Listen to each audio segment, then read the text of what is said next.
Hey, what is going on, guys? TalkNorwichCity here, back for my preferred 11 versus Arsenal. Hope you guys are doing really well.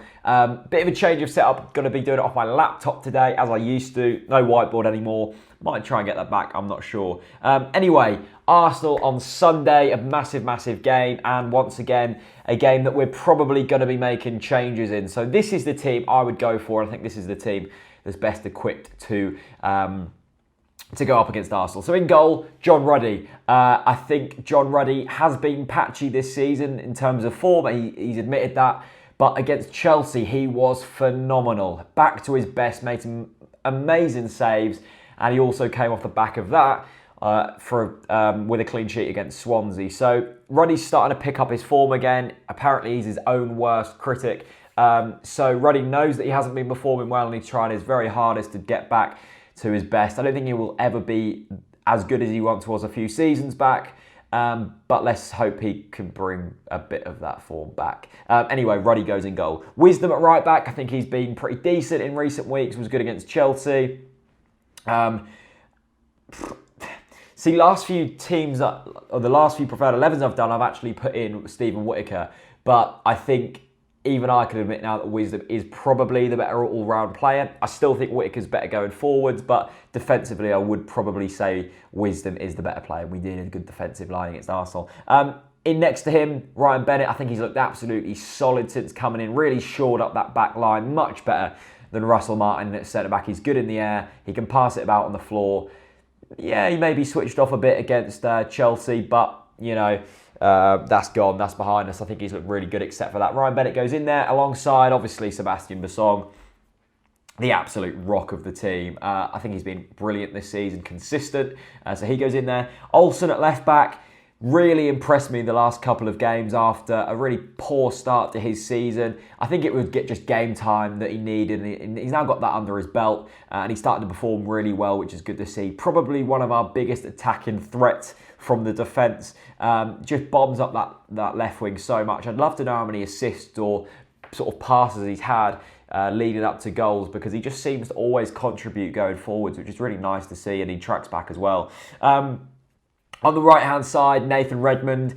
I think Nathan Redmond's probably our best player, and we are going to need to try and take advantage of Arsenal's weak defence at the weekend. That is their weakest position on the pitch, so why not try and take advantage of that? I think Nathan Redmond has the ability to do that. Hasn't really impressed me in the last couple of games, but I think, you know, we need to keep giving him chances. He's been brilliant this season. He's scored lots of goals for us. And if he can get a goal against Arsenal, he is going to be a legend. Next to him, the brick. That is Yusuf Malumbu. I love Yusuf Malumbu. And he just adds that bit of stability in the midfield that we don't otherwise have without him. And I haven't been very impressed with Howson so far this season, so I've dropped him out of the team. I'm putting Yusuf Malumbu in alongside Gary O'Neill. Tete isn't going to be fit this weekend. I probably would have put Tete in there, but Tete's got a bit of an injury, so Gary O'Neill goes in there. And I think Gary O'Neill's been really solid since he's come in, to be honest.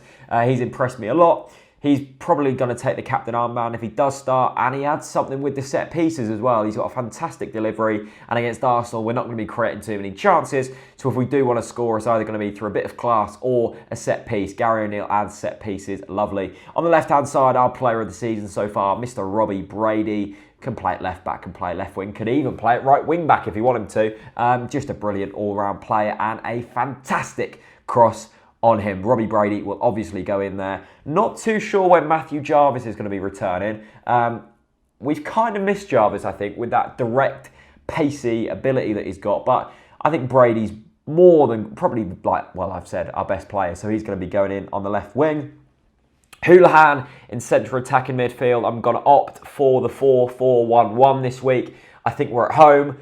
Yes, Arsenal are a good team, but we can't go too defensive. I think it would be wrong to put 5 across the middle or 5 at the back. I think we need to opt for a tactic that, yes, is going to be defensive, but we can also create things going forwards, because against Chelsea, we didn't create enough in that second half. And I don't want to see that again against Arsenal. Although I'm not saying that I'm not up for a defensive performance. I just want something more going forwards. I think Wes Houlihan in the team brings that. And at the end of the day, Arsenal are weak at the back. So an attacking flair will give us the edge and hopefully go on and get something from the game. So the Irish Messi goes in there, the most creative player in our team. And then up front is Mbakani, but the website I'm using, Read Norwich, doesn't allow you to put Mbakani in the team, which is a bit odd. So I'm just going to put a massive picture of Mbakani's face on the screen now. Yeah, Mbakani to start up top instead of Cameron Jerome or Kyle Lafferty.